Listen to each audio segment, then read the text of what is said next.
Welcome back dear students. In the previous video we have discussed post-fertilization events. Okay, the two events we have already discussed are endosperm formation and embryo formation, right? Now we have seen that endosperm is forming first. You know why? Because I told you zygote to develop into embryo requires nourishment, and to get that nourishment endosperm has to form first, right? So primary endosperm cells are undergoing repeated division, triploid, okay, mitotic, it undergoes division and then forms the endosperm tissue. After some sufficient amount of endosperm has formed, then the embryo will form, right? Now embryo has also formed. Okay, so the third event which will take place after the embryo formation, that is the second event, embryo formation, so that will become a stimulus for the third event to occur, and that is seed formation. Okay, so in today's video we are going to discuss how this seed is formed. Okay, so now imagine the triploid endosperm nucleus has formed here. Okay, after triploid the endosperm has formed. After endosperm the zygote has developed into embryo. If suppose here the embryo will generate, embryo will form at the micropylar region, and so this is the first, second event. Now the third thing what will take place is the entire ovule, okay, or megasporangium, you can say that entire, you can see this ovule, entire ovule will transform into seed. Okay, so entire event will transform into seed. So once the seed has formed, we say the end product of sexual reproduction has formed. Okay, so over here the pollens have released, pollens have come, all these things have taken place, and the end result we say is the formation of the seed. So seed has formed, meaning what happened? Ovule has transformed.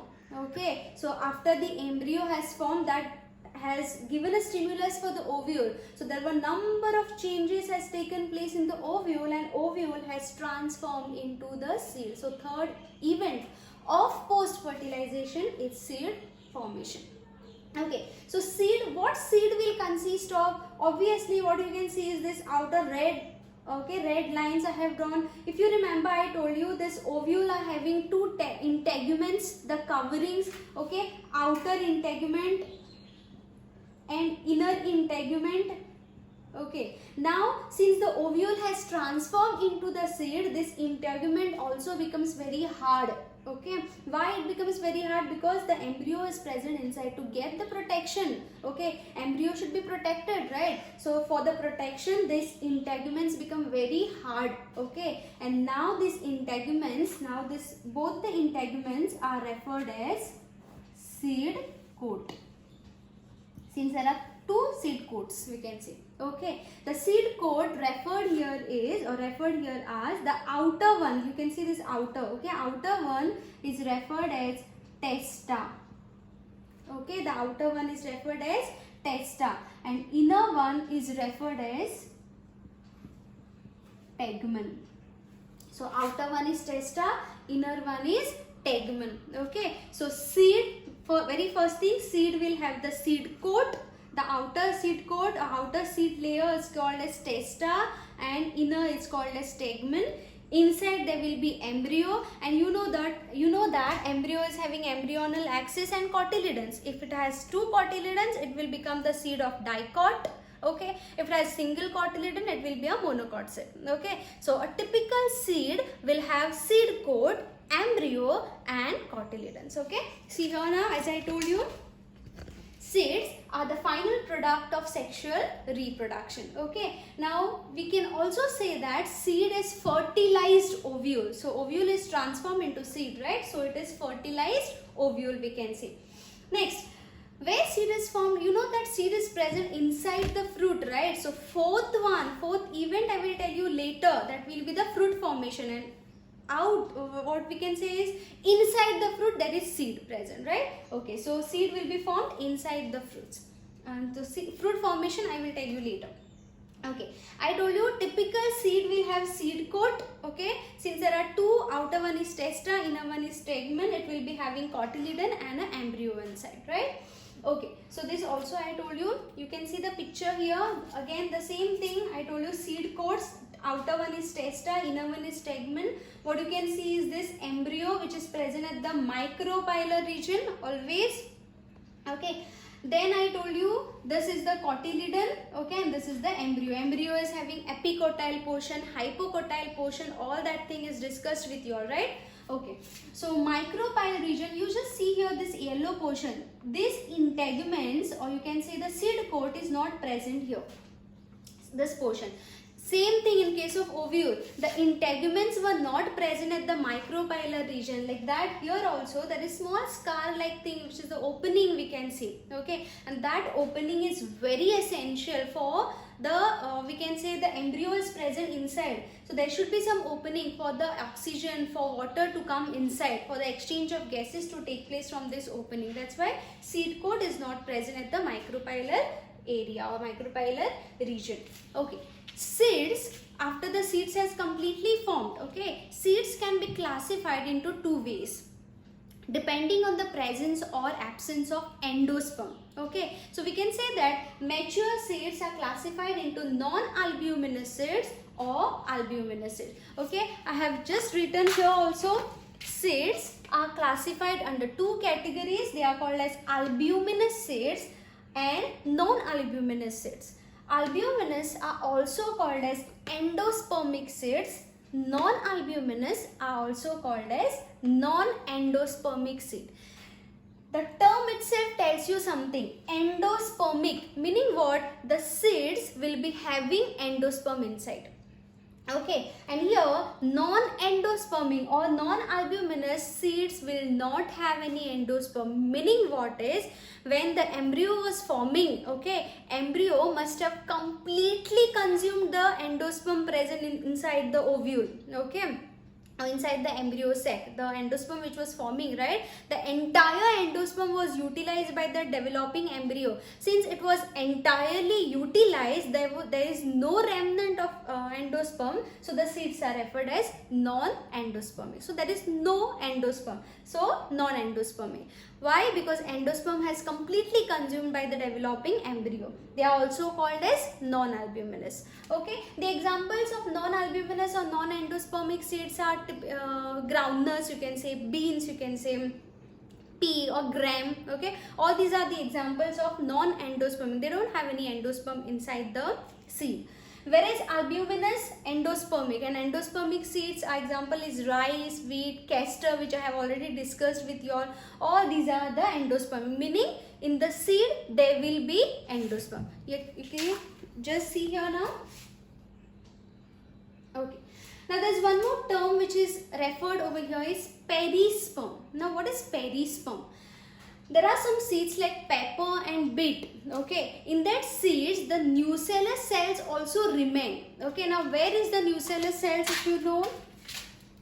Okay, this is the embryo sac. This is the embryo sac. This is the ovule. Okay, now ovule and the embryo sac, there is this region. Can you see this? In this region there are remnants, or you can say there are number of diploid cells, and these cells are referred as nucellus cells. So normally what happens when the embryo is developing, all these things are transformed into seed. Okay, all these nucellus will also be helpful in the formation of seed. But there are some seeds I told you like pepper and all, the nucellus cells remains. Okay, and that becomes a layer like. Okay, apart from this endosperm, the nucellus cells will be also present, and because of that the remnant of that nucellus cell in the seed, okay, is referred as perisperm. So what is perisperm? It is nothing but the remnant of nucellus present in the seed apart from the endosperm. Okay, so that is referred as perisperm. Okay, now the next concept I will tell you, dormancy of seed. Now what is dormancy of seed? And this dormancy is very important for farmers. Okay, they should know the dormancy of the seeds.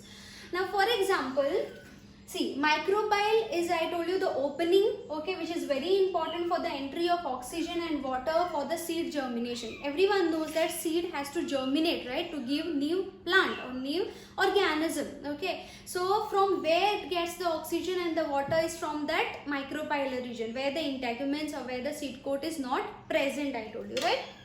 Okay. Now, as seed matures, the water content decreases. So, seed becomes very dry. So, you must have seen all the seeds are very dry, you know. Why? Because the seed maturity, when the seed is attaining the maturity, the water content decreases. Okay. Now, when the water content decreases, the seed becomes very dry, okay, and embryonic, or what we can say is the metabolic processes of the embryo are decreasing, okay, or it slows down.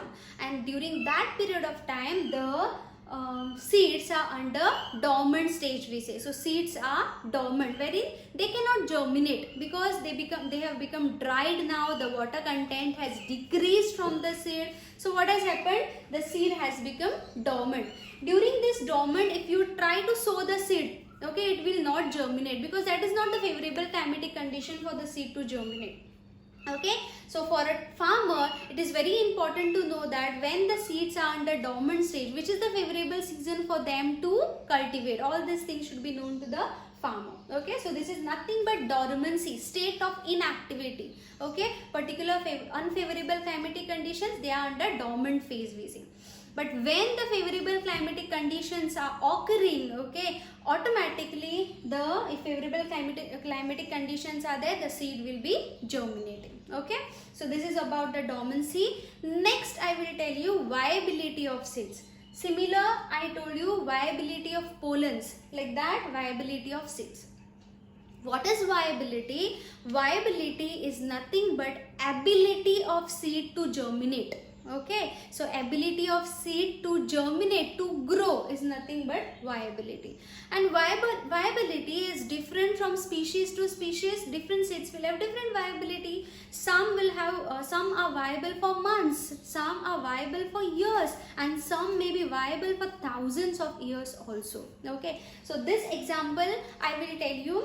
A typical example which some scientists have found out after the excavation, and they have excavated from Arctic tundra region, that some seeds of lupine, or you can say Lupinus arcticus, scientific name of lupine is Lupinus arcticus, the seed were dormant for 10,000 years. So after 10,000 years, the seed could grow, seed could germinate. So this is one example of Lupinus arcticus. Okay, 10,000, the oldest record we can say.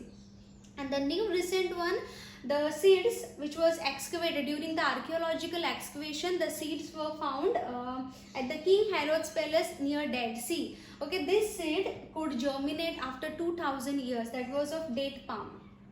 Okay, after 2,000 years. So this is about viability. So viability is also very important. One more example, if I tell you, if I want to tell you here, if seed is viable for 1 year, okay, so what that farmer should do? Farmer should know that this seed is seed can germinate only within 1 year. Okay, so within that 1 year he has to cultivate it. After a year, if suppose the farmer wants to cultivate the seed will not germinate, because that is the viability period of that particular seed. So viability, as I told you, it is changing. It can be for months, it can be for years, it can be for thousands of years, and for 10,000, 2,000, I told you the examples, right? Okay, so this was about the seed viability.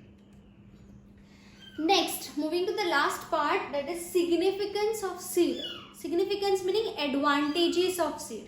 Now we say that seeds, you can see here, seeds have adaptations for dispersal to new habitats. Okay, meaning wherever you want to try it, for example, if the seeds are found in a particular A area, okay, now if you try to cultivate the seeds in the B area, Okay, so what will happen, since the seeds are the product of sexual reproduction, there will be some genetic changes in that seeds, right? So if you try to cultivate in the bee areas, they will try to adapt, at least some will try to adapt because they have some genetic recombination. So they will try to adapt into that new habitat. So wherever you disperse, they will try to colonize, they will try to adapt to that environmental conditions, and they will produce and they will germinate, and that will be helpful in colonizing the species in that particular area. Okay, so that is the advantages of seed. You cannot put a plant, you cannot take the entire big plant and cultivate it. You can just put the seed in different area wherein they will germinate. Okay, and that you will get the colonization of that particular species. Okay, that is the first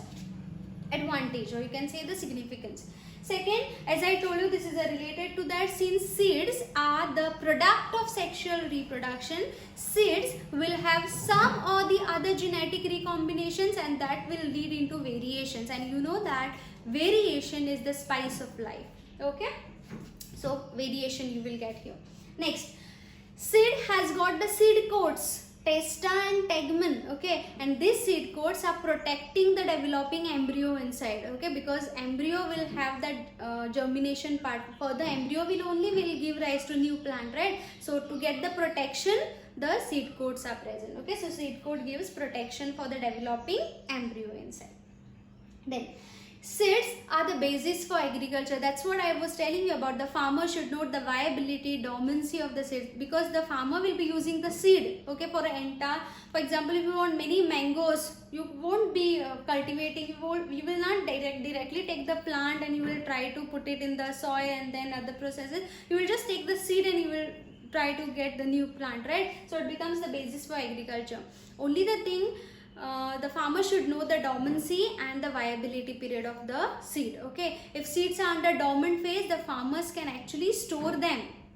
Okay, for storage it can be used. The seeds can be stored, and after the favorable season or favorable climatic conditions, a farmer can use it for the cultivation. Okay, this is all about the seed. I told you seed is nothing but the fertilized ovule. Okay, so this is the third event of post fertilization.